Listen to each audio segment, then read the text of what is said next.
Hey everybody, so this is going to be a short one, but essentially we're starting the process of glazing multicolor onto the red sash here. So in order to really bring out kind of what the Mische Technique does when it does its best, is you start getting really creative or otherworldly with the colors of your glazes. And the best place to do this is in shadows, and even in some of the highlights, right? So once you kind of have the general color of what you're working with, you can really start getting not even intuitive for sure, but exploratory in the colors you want to use when you're glazing, you know, especially the shadows. So what we're going to see here is I'm going to start doing a blue and turquoise glaze into the red sash, and you're going to see what that looks like. So let's do it. So what I'm kind of starting to do now is going to be building in some shadows. And what I've decided to do is to go a little bit rogue. So instead of just doing it exactly the way my photograph shows, I want to kind of really do what the Mische Technique does best on some level and build up chroma and glaze in a really, let's just say, dreamy, otherworldly, visionary way. So that's what's going to happen now. There, that's a little better. At least you can see the whole thing. So I'm going to just lay in a blue glaze in very specific parts here.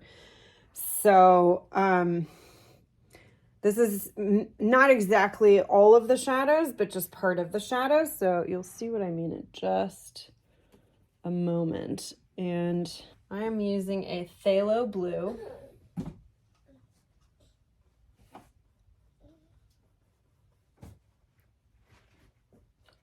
And just going in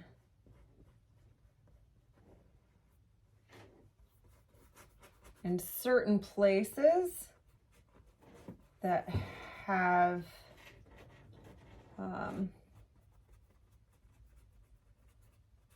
more of a shadow than others. So that's what you're gonna see here. So this is a phthalo. I'm using a phthalo blue.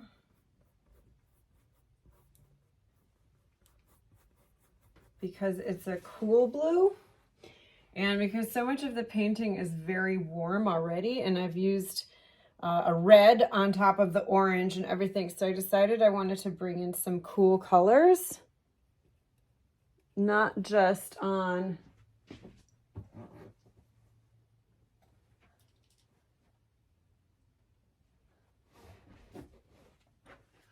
the wings, but kind of everywhere else.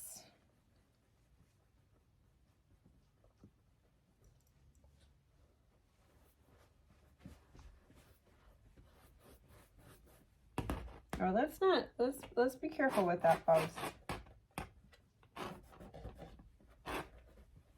Thank you. Can you do that on your piece?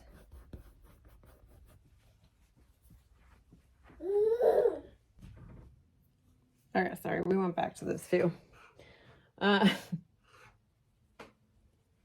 This color turns out to be, this red turns out to be very reflecty, so sorry about that.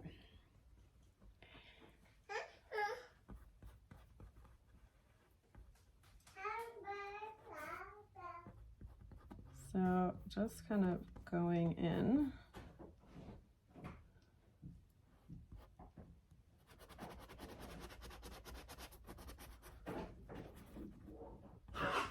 Certain areas that are pretty shadowy with this nice blue glaze.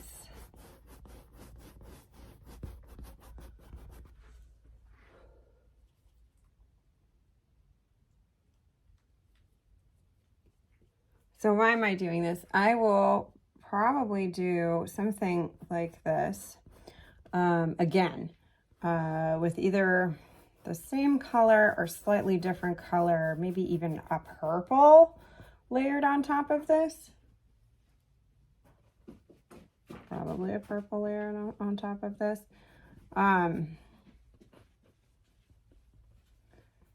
Because it's just going to build up my shadow in a really interesting and evocative way. And, you know, this is, at the end of the day, this is an angel, right? So I want to have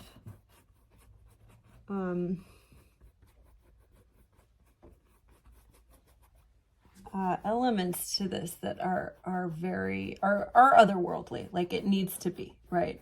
It can't just be like red satin, as we can go to a fabric store and purchase red satin. That defeats the point.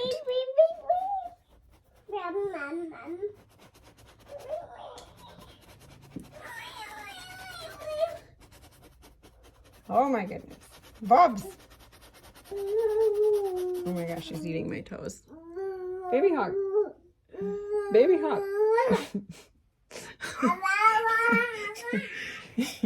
My child has resorted to eating my toes when he needs my attention. Baby hawk, hang on. Ah! Ah! Yes, yes, yes.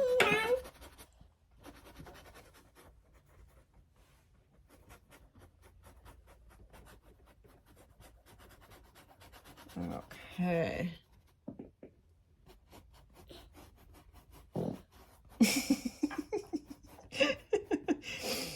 That was not me, if you could hear that. If you can't hear that, then it doesn't matter. Okay, so yeah, so this isn't, I will probably go back in either with this blue, you know, you don't want to end up being kind of all over the place with your colors, but it is nice to add some colors in, right? So I advocate for a judicial yet exploratory use of color in this kind of stage when you're interested in kind of expanding out. What does that mean? So it means that, you know, I'm not trying to like go too nuts with what's going on here. So I'm using the color in a very broad way. And in fact, what I'm going to do, so that's why I'm using a very big brush. So if you remember from the previous video, I was using a much smaller brush to kind of get some of the shadow in there. I'm using a much larger brush for this because literally I'm doing large strokes. And that's, you know, that's how I want it to be. I don't want to get granular at this point with this glaze specifically. So what I was saying is I will go back in with a more refined glaze with some of those shadows. Baby hawk. So this part here is in shadow.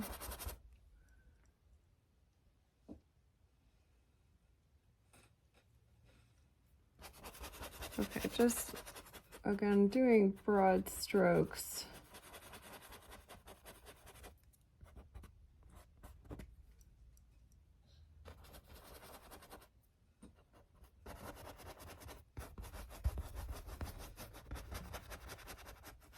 Accentuating both what's already there and adding color to it in a really unusual way. So, okay, there we go. The rest is starting to work.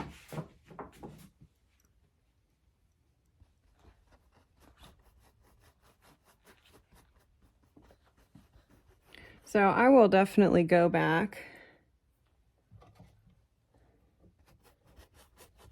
in and, you know, really kind of deepen some of these shadows, probably with either the same blue or even a purple. So I'm just really lightly glazing.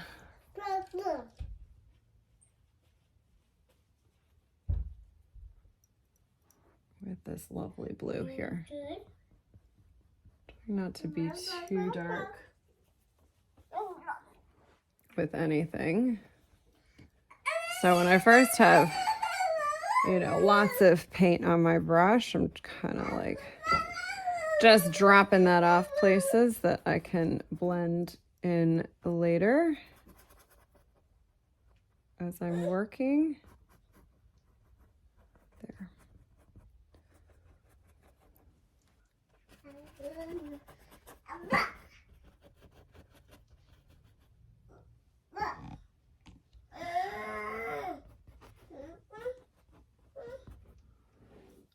Okay. I'm just going to go lightly over some of these shadows that are